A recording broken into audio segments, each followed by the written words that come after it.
Nari mfite kondisiyo buri saa 9 z'ijoro yuko nagombaga kubyuka imvura yagwa itagwa ko nagombaga gucana imbabura urumva nkagira imigenzo nkora then yivuga ariko abivuge nabivuge senya kazu mbivuge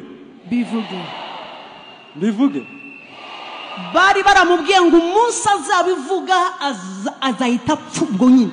They told him that the day if he happened to speak about this he will die, but here he is serving God.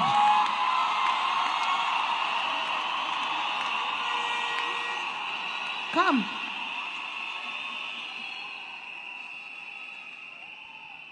Nuko nari mfite kondisiyo yuko buri saa 9 z'ijoro imvura yagwa itagwa nagombaga kubyuka nkacana imbabura. Murabona iyo wacanye imbabura ufite ifu ukayimenamo ari ukuntu havamo imyotsi. So nari mfite kondisiyo ko nagombaga gushyiramo ari ibintu bari baramaye shyiramo, then iyo myotsi nkafata yenda nk'ikiringiti cyangwa isharpe, then nkiyorosa. Buretse gato abanze basemura iyo myotsi ukayihumeka. Aha. Now he's saying that he had gone to a witch and the witch had told him for him to be famous, he needed to do some of these rituals. So the rituals were: wake up every 3 a.m., make sure you don't miss the time. Second, light a charcoal stove. After that, make sure that the smoke that comes out of the charcoal stove, you cover yourself and you breathe that smoke. Hanyuma iyo nabikoraga urumva nago iyo wazaga hanze nje nago wambonaga.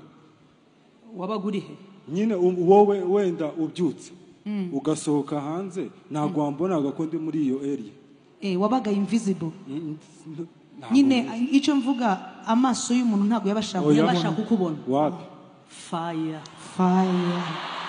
And he says that whenever anyone would wake up that night, even if I'm outside, their eyes would not be visible enough to see me even when I'm there. Noneho buri saa 12 za mu gitondo every 6 a.m. nagombaga kuba mfite amazi yo koga akonje naraje muri douche. I would wake up in the morning. The second condition was 6 a.m. I have to go in the bathroom and I take the water, but that water must have spent the night in the bathroom. Urumva nayashiragamo nka nimba naryamye nda nka saa 3 nkayarazamo, noneho muri iyo nzu nimba twaryamyemo turi nk'abantu batanu akaba ari nge muntu wa mbere ugomba kubyuka bwa mbere, nta muntu ugomba kuntanga. Now, the condition was I have to wake up. If we are 5 in the house, I have to wake up before everyone else. I'll be the first one to wake up so that condition works for me. Urumva iyo hari ibintu ushaka kugeraho urabikora. Now, because they have promised you a lot of things and you want to achieve them, you have no option. You have to submit and make sure that you fulfill the requirements and the condition they've given you. And there is a way you actually do it with a willing heart because you're committed to it, and somehow there is a promise of results that will come out. But when someone tells you wake up at 3 a.m., it becomes a problem to pray. That time, because I did not know Jesus, I thought it's not something normal, it's something doable. My mom did not know anything about this, even my sister.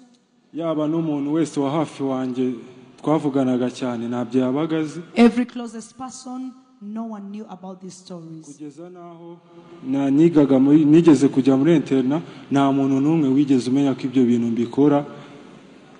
I went in the boarding, but I used to do it even in the boarding school, but no one knew that I was able to do that.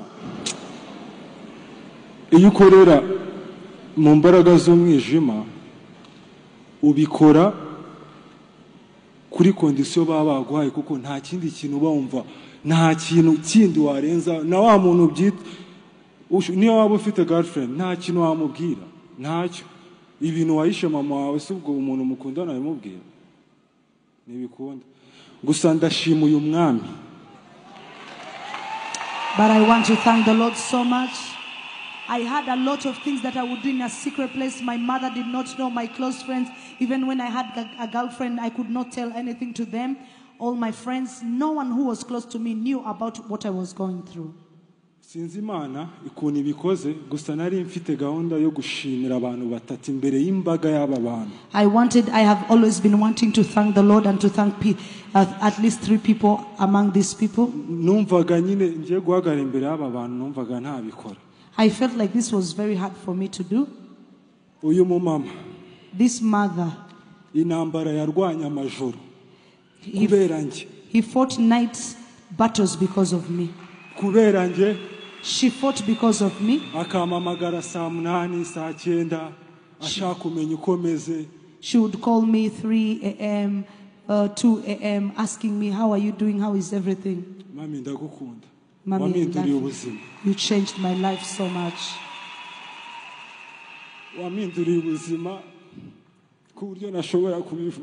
You changed my life in a way I cannot even explain it. I'm very happy and I thank the Lord that I'm serving right now. René Patrick, I thank you from my heart. Ndagushimira mbikuye ku mutima famille ya Mami na Clovis babanye nanjye. The family of Mami and Clovis, may the Lord bless you. Uyu mwami wamukoreye n'umutima wawe wose nta kintu ataguha. If you serve this Lord with all your heart, there is nothing that he cannot give you. Nicuza agahinda nateye mama wanjye. I feel a lot of pain because of the pain I caused my mother. I caused my sister a lot of pain in their heart because of me. I want to tell everyone who is here. This king is alive. The name is Jesus. He's alive. He works.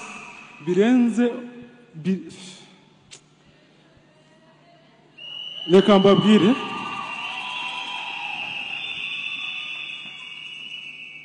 inama nabwira buri mujene uri hano cyangwa buri muntu wese ufite impano kuko Imana igukoresha ikintu cyose wumva ushaka kugeraho ukagikora kugira ngo ugere ku kintu wumva ushaka. Kugira ngo ntitugira hari reka mbabwire ikintu cyahise kinyereka ko isi y'umwijima vuga ngo iragatsindwa.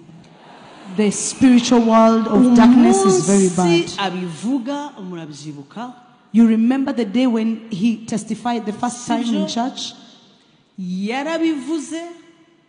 said it. After saying it, it already clicked. The people who did it for him in Tanzania, they knew that he has said it. It happened from him.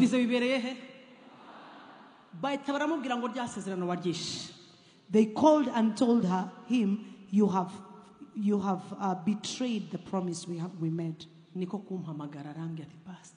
he called me and told me, Pastor, they have known it. Of course. Kuko turi ni ikintu cy'umwuka ntacyo uzaba baneshejwe niyo mpamvu baguhamagara ntacyo bari bukoreho. Yes. Now I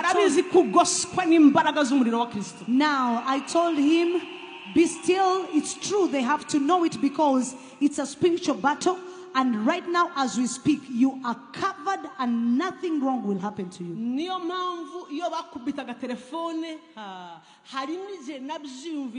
I just called immediately. There is a time I felt it.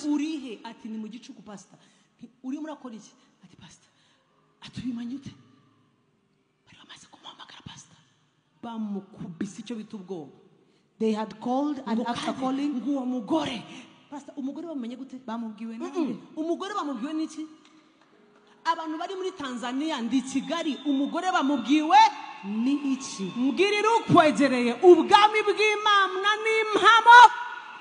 Turn to your neighbor, tell your neighbor the kingdom of God is real, it's yesu ni tangible. muzima